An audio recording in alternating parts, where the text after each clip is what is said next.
Le Tour de France est une course par étapes qui se déroule chaque année, principalement en France, avec quelques excursions occasionnelles dans des pays voisins. Disputée sur 3 semaines, traditionnellement au mois de juillet, il s'agit d'une exigeante épreuve d'endurance sur une distance d'environ 3500 km. Elle se déroule sur 21 étapes sur tout type de terrain. À titre de comparaison, les coureurs parcourent environ la distance qui sépare Londres de Tel Aviv, New York de Las Vegas, Katmandou de Shanghai ou encore Melbourne de Perth en Australie. C'est en 1903 qu'a lieu la première édition du Tour, quand Géo Lefebvre, un journaliste sportif de 26 ans et spécialiste cyclisme pour le quotidien sportif Lotto, souffle l'idée d'une course cycliste à son rédacteur en chef Henri Desgranges, dans le but d'augmenter les ventes de leur journal. Henri tombe immédiatement amoureux de l'idée et le premier tour est organisé. 19 jours de course entre le 1er et le 19 juillet. La course attire quelques 60 coureurs qui se partagent les 20 000 francs de prime, dont 6 075 francs au premier vainqueur final, Maurice Garin. Garin a franchi la ligne d'arrivée finale à Paris avec 3 heures d'avance sur son dauphin Lucien Potier et près de 65 heures avant le 21e et dernier coureur. Sur 60 coureurs, seuls 21 vont terminer ce premier Tour de France, preuve éclatante et immédiate de la dureté de l'épreuve. À de nombreux égards, la course à l'époque était beaucoup plus difficile que sa version moderne. Les concurrents devaient parcourir jour et nuit les chemins de terre sur des bicyclettes à pignon fixes, l'essence en alerte pour éviter les obstacles humains, les voitures qui gênaient la circulation et les clous jetés par les supporters des autres coureurs. Les premiers tours étaient ouverts à quiconque souhaitait participer. La plupart des coureurs se regroupaient en équipes constituées par des marques de vélos qui les prenaient en charge. Quelques coureurs privés, appelés touristes routiers, étaient acceptés dans la course pour autant qu'ils ne demandent rien aux organisateurs. À partir de 1930, les participations individuelles sont interdites et les touristes routiers disparurent presque tous, certains étant absorbés par les équipes régionales créées par Henri Desgranges. Dès la 3e édition, en 1905, les courses de nuit sont abandonnées suite aux nombreuses tricheries que les juges ne pouvaient pas voir. Si cette décision eut pour effet de réduire les distances à parcourir quotidiennement et la longueur globale de la course, les organisateurs continuèrent à privilégier l'endurance. D'après Desgranges, pour que la course soit parfaite, il faudrait qu'un seul et unique coureur arrive à Paris. L'exigence du parcours capta l'imagination du public et la course prit son rythme annuel dès sa première édition en 1903, avec 2 seules exceptions lors des 2 guerres mondiales. Alors que le Tour gagnait en popularité, la course fut allongée, commença à s'internationaliser et attirer des coureurs venus des 4 coins du monde. Aujourd'hui, le Tour est une épreuve de l'UCI World Tour avec un plateau majoritairement composé d'UCI World Team, à l'exception des équipes invitées par les organisateurs. Des éditions modernes du Tour de France comptent 21 jours de course répartis sur une période de 23 jours.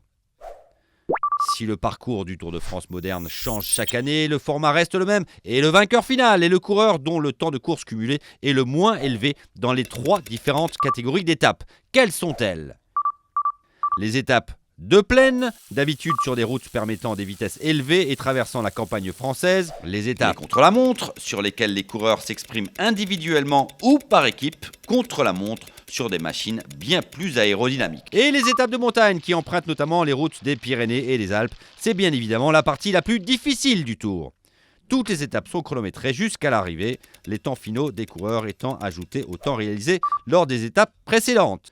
Le coureur dont le temps agrégé est le plus bas prend la tête de la course et a l'honneur de revêtir le très convoité maillot jaune. Le porteur du maillot jaune peut changer tout au long de la course en fonction des résultats de chaque étape. Le vainqueur final est le coureur qui reçoit le maillot jaune après la conclusion de la dernière étape du Tour qui s'achève chaque année depuis 1975 sur les Champs-Élysées à Paris.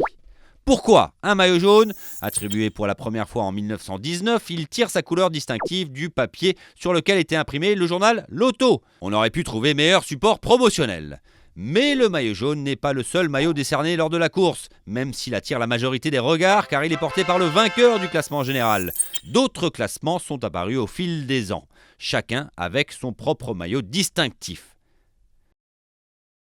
Le maillot vert récompense le meilleur sprinter de la course. Le maillot à pois désigne le meilleur grimpeur.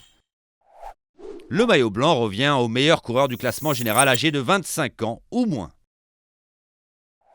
Outre les maillots, des dossards distinctifs sont également décernés à certains coureurs pendant la compétition. Par exemple, le dossard rouge est décerné au coureur le plus combatif d'une étape et est porté par ce dernier lors de l'étape suivante.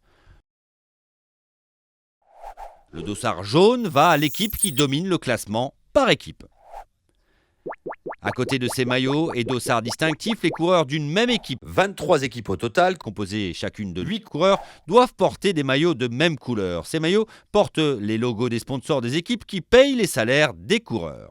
Quelques coureurs ont le droit de revêtir des maillots spéciaux. Par exemple, le champion du monde en titre porte le maillot arc-en-ciel. Les différents champions nationaux portent les couleurs de leur pays respectifs. Tous ensemble, ces coureurs forment un long ruban chamarré multicolore qu'on appelle le peloton. C'est la vision du peloton traversant les pittoresques campagnes de France et ses régions montagneuses qui fait du Tour de France un des événements sportifs les plus spectaculaires au monde. Mais le peloton n'est pas là que pour l'esthétique, il est indispensable pour que les coureurs gardent un peu d'énergie. Le peloton ralentit donc parfois et change de forme pour exploiter les vents arrière, contrer les vents de face et gérer les vents latéraux, une stratégie connue sous le terme d'aspiration. Rouler au milieu ou à l'arrière d'un peloton massif permet aux coureurs d'économiser jusqu'à 40% d'énergie. Par contre, les coureurs en tête du peloton doivent fournir plus d'efforts et consomment tellement d'énergie qu'ils n'ont que peu de chances de remporter l'étape. Ils acceptent de se sacrifier pour imprimer au peloton le rythme qui correspond le mieux à la stratégie de course de leur équipe. Il est néanmoins impossible de gagner le Tour de France ou de revêtir un des maillots les plus convoités en restant calfeutré au milieu du peloton. Un coureur désireux de remporter le Tour devra sortir de celui-ci s'il veut remonter au classement général. Quand un groupe s'échappe, la stratégie change et les coureurs se placent en double file. Le meneur se déporte sur le côté en s'éloignant du vent et le coureur suivant prend un court relais face au vent avant de s'écarter à son tour, ce qui a pour effet de créer une file en rotation constante.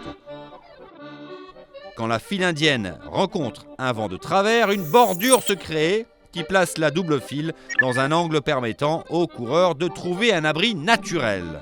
C'est alors que s'enclenche la stratégie d'équipe. Par exemple, si l'échappée est principalement composée de coureurs de la même équipe ou de coureurs ne présentant aucun danger au classement général, ils peuvent collaborer pour distancer le peloton et leurs rivaux.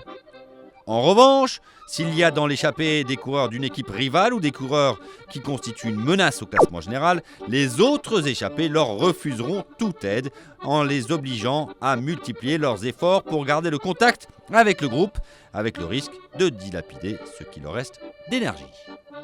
En fait, si le Tour de France est une épreuve individuelle, en cela que chaque coureur est seul à pousser sur ses pédales, la victoire finale est dans une certaine mesure le résultat du dévouement de toute une équipe. Il est d'ailleurs rare que le vainqueur d'une étape oublie de remercier ses équipiers sans lesquels il n'aurait jamais gagné. Les coureurs qui n'ont pas pour objectif de figurer dans les principaux classements, communément appelés les équipiers, font la sale besogne qui permet à leur leader de se mettre en avant ou parfois de simplement survivre.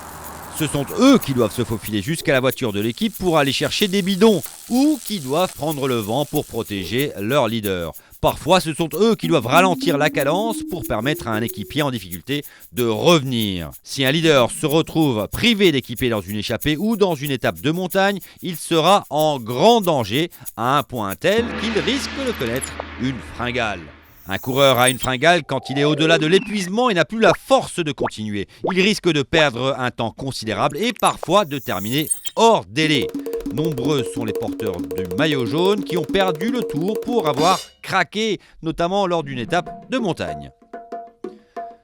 En fait, la course devient passionnante quand les leaders s'affrontent pour le classement final, notamment lors des étapes montagneuses. Leur affrontement est autant mental que physique, chacun testant la détermination de l'autre en le poussant à la faute.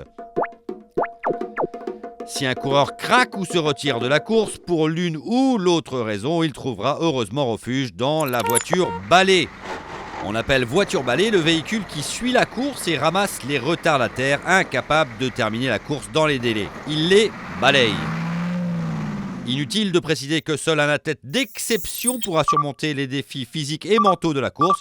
Il devra aussi compter sur une bonne équipe, un petit brin de chance et des nerfs d'acier pour remporter le Tour de France, car nombreux sont les obstacles rencontrés sur le chemin de la victoire. Par exemple, il faudra composer avec les 184 coureurs en course pour éviter les chutes massives et être capable de dévaler les pentes escarpées des étapes de montagne à des vitesses dépassant parfois les 100 km/h. La moindre erreur ou le moindre dérapage pouvant entraîner une chute dangereux. Il devra aussi supporter les conditions atmosphériques difficiles, la pluie, la grêle et parfois la neige sur les sommets montagneux, autant de risques à subir. Dans un mauvais jour, le coureur peut chuter ou attraper froid et voir ses chances de terminer la course s'envoler en fumée. Lors des étapes de plaine, c'est la chaleur torride de l'été qui pourrait entraîner déshydratation et coups de fatigue. Les coureurs du Tour ne partent pas seuls au front néanmoins, ils sont suivis d'une longue procession composée de leur encadrement technique, des organisateurs de la course et des représentants des médias. Autant de petites fourmis poursuivant le même but, aider les coureurs et faire découvrir au monde les sublimes images du Tour de France, reprises par 100 chaînes de télévision dans 190 pays pendant près de 6300 heures de diffusion. Sans oublier les millions de fans qui suivent la course sur les réseaux sociaux. Enfin, il y a les 10 millions de spectateurs, hommes, femmes et enfants, qui s'agglutinent sur les bords des routes en moyenne pendant un peu plus de 6 heures pour encourager les coureurs et voir de plus près leur héros, l'un des spectacles sportifs les plus extraordinaires au monde. 1 heure avant le passage des coureurs, c'est à la longue caravane publicitaire qu'il reviendra de divertir les spectateurs. Celle-ci, devenue un élément central de l'expérience du Tour de France, se compose de près de 160 véhicules et de 600 personnes qui distribuent environ 15 millions de cadeaux aux fans. Vous le voyez, le Tour de France est bien plus qu'une simple course cycliste. Il s'agit de l'un des événements et spectacles sportifs les plus époustouflants et les plus mémorables organisés sur notre belle planète.